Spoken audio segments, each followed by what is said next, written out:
Alright, so today we are very excited because we are at Tanjong Rhu, one of the most beautiful condo enclave island in Singapore, which is at District 15 at East Coast, and it's also so near to town. We're going to have a lot of good stuff on this particular home tour at Sanctuary Green. So let's go.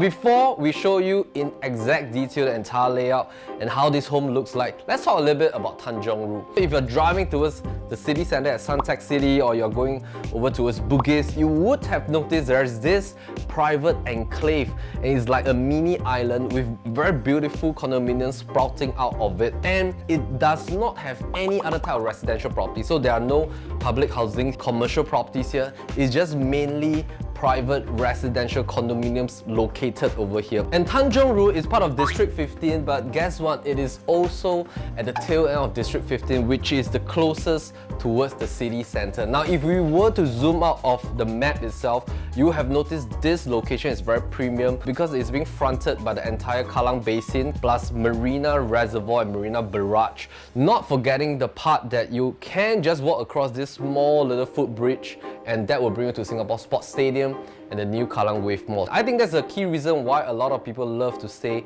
in Tanjong Rhu, because you want to be so near to town, but at the same time, you want to be in a place that is not crowded, is less dense, and these are all private residential zones. The MRT station is going to be ready by the year 2023. It stretches all the way from Woodlands towards Lentor, towards Orchard Boulevard, and it bypasses the entire Marina Bay. Plus, there's a Tanjong Rhu station right almost at your doorstep of Sanctuary Green condominium, and then that moves towards the Siglap and the Bedok area. So this line covers a lot of ground. Just imagine that in future you don't really have to drive. You just head out towards your main gate, head over to the MRT station, and then you can exit right at Orchard Iron, which is really fantastic because you don't have to change any stations along the MRT line. So let's have a look at Sanctuary Green as a condo belt itself.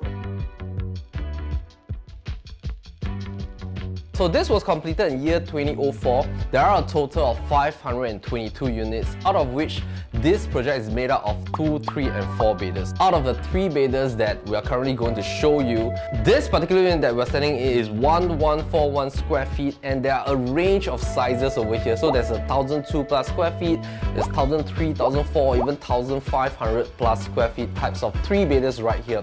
Now, if we were to look at the entire landscape, there are only a couple of handful of projects right here at Tanjong Rhu. But if I were to bring out this comparison map, we've done all the price comparatives.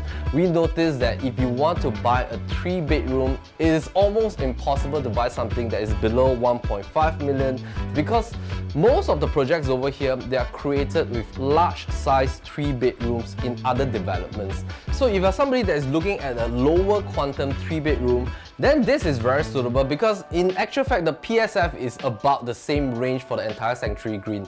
It's just that for this particular size, it's built in a very efficient manner, and probably you might be saying that, hey, I don't really need a larger kitchen, I don't need probably a larger living room. 1141 is just right for me because the layout is efficient, you have no wasted space, but the best thing is that it can keep my quantum within 1.5. So let's have a look starting from the living room. The moment you enter, every ounce of space is usable. So you have a nice space for your dining table here. This is up to 6 to 8 seater. In terms of the living room, plus the entire kitchen and bedrooms, the owner spent a total of about $70,000 about 10 years back. Wow, look at this. So you have a nice shoe pantry over here with bottom pull-out drawers that you can put a lot of stuff, a little bit of sitting area over here. Now, in terms of the windows, there are no balconies here because during that era in the early 2000s, when this was completed in 2004, balconies were not very popular. But what was popular was that instead of having a balcony, you have almost full height panel windows up to about your knee length. Now, this particular unit is of a quiet facing because we are located at the tail end of the project, plus that gives you a lot of ventilation and you have a lot of nice sunlight coming in. This is really one of our owner's best location to sit and watch some Netflix, and of course this place is for you to put your wine. Maybe you say that I do not want to have like an English style of renovation theme. This can be easily morphed into any kind of style that you want to have. So just have a look at some of the images that we have planned for you. Now if you do not want to have an English style, all you need to do is to switch the chandelier to a modern lighting, remove the two beautiful red armchairs, switch your sofa, change some of the wallpapers, and there you go, you have a modern theme, or you want a Scandinavian theme. You just need to play around a little bit with your furnitures and you can have very different styles. Now, the part from this dining space all the way to the kitchen, this is modern, Scandinavian, contemporary. Owners cook a lot at home, they entertain, they host their friends, and they want to have like a slightly open kitchen concept. But if you still want to have a bit of separation, nowadays it's very easy to configure a transparent glass door, swinging fashion, or maybe a little bit of sliding fashion over here, and then you can actually mask up this space. This is like a mini pantry, a dry kitchen kind of concept. You can have like top storage space as well. Hang your wine glasses with a lot of different kinds of wine selection. L-shaped fashion, very decent amount of cooking preparation, top space. And we love the fact that these are done with nice tiles as backing, so it's very easy to maintain. Top shelvings, and internally laminated is, I think, very solid even after 10 years. Oh, look at this. So you have a nice segregation already done. So a lot of fine details put into the carpentry work, and you can really put in a lot of stuff. The countertop is overflowing towards the sink. You don't have to worry about grout lines or water storage along the grout area. 3 huge panel windows at the kitchens for ventilation. And you have your own yard space for your washer cum dryer with a storeroom at the back. So in terms of a fridge space, there's this corner for a huge fridge right now. So this is a Samsung huge fridge, Tekka oven with microwave oven as well, and a little bit more top storage, which is a very deep cabinet because this is mainly for the microwave and your oven itself. So coming back,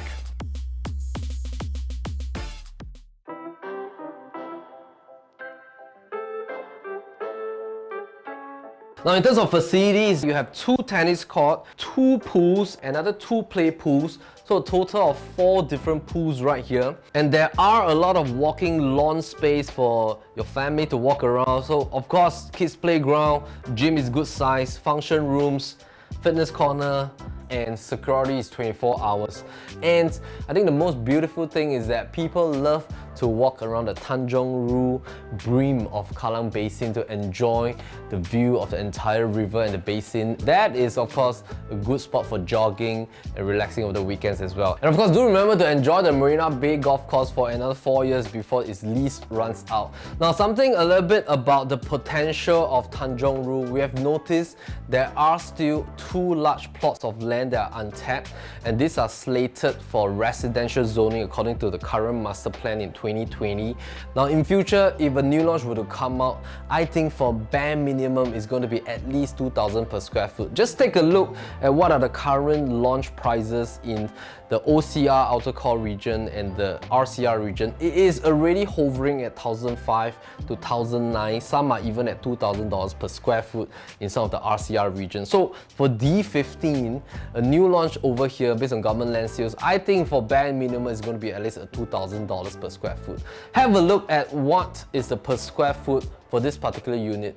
Now the asking price is at 1.45 million. It's only at about 1,002 plus per square foot. So in future, I think all the condominiums per square foot were to raise by another 150 to 200 over dollars per square foot, say in 5 to 8 years time.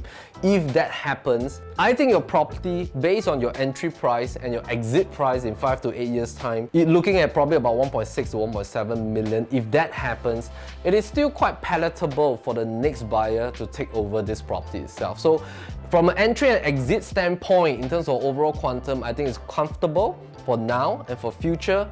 And of course, if you're looking for an ease of exit, I think this particular unit will suit you very well. So along the walkway, you have a nice common bath. Now, the wall tiles has been well maintained. Recently, they changed a brand new mirror as well. So you have a nice full-length mirror over here.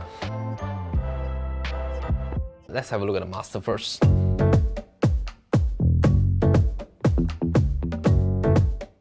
master is definitely huge. You can fit in a nice size king. You can even go to a European king if you want to. You don't have a balcony in your living, but you have a mini balcony here. You can put in like a small little reading table and chair outside. Nice 6-panel wardrobes all the way up to the ceiling. You also have an additional L corner wall here, which what our owners have done is that they have used this as like an open wardrobe kind of concept. This part here, they've flushed it with nice full-length mirrors. There's still like a console space for your TV, and of course your accessories are all nicely parked in this accessories cabinet. Ensuite, there's a nice long bath. I don't think you need to remodel or rehack the bathroom because the wall tiles and flooring are great. Probably for resale properties, usually people want to change the toilet bowl, vanity top and stuff like that, but very minimum renovation for this particular place. Now in terms of flooring, bedrooms comes with solid parquet that you can varnish over the years. Living room all the way towards the dining, that is solid marble. You can also re-varnish, and room size are all very decent. They are using it as a study room. This will be the wall location for your TV console. That will be the space for your queen bed. And of course, you have a nice 2-panel windows here. You have a sunken version of the wardrobe space, so it does not jut out to the space. It is in line with the dividing wall. Coming into the third room, this is larger than the second room. Comfortably fit in a queen bed. Put in 3 road bikes here. Some very expensive stuff. They have a nice full-length window. The ceiling height is decent. That's probably about 2.8 plus minus. Room size is not a complaint. There's nothing to complain about the room size in Sanctuary Green. So coming back here, maintenance fee about $400 a month, very reasonable for a good sized development at Tanjong Rhu D15, and there's only 522 units right here. So if you're looking for a quantum price, this is asking 1.45 million in terms of per square foot is really attractive, because the new launch in probably some of the suburban areas is already $1,500 per square foot for some of the launches, and you get a chance to live in a private condo enclave. It's really like a mini island over here. If you want to stay in D15, give us a call. Number of Gavin Chen, our listings manager, is right down below, and come for a physical viewing. We'll share with you a little bit more about this place and the potential, and we hope to see you soon. My name is Melvin Lim, PropertyLimBrothers. Always happy to show the place.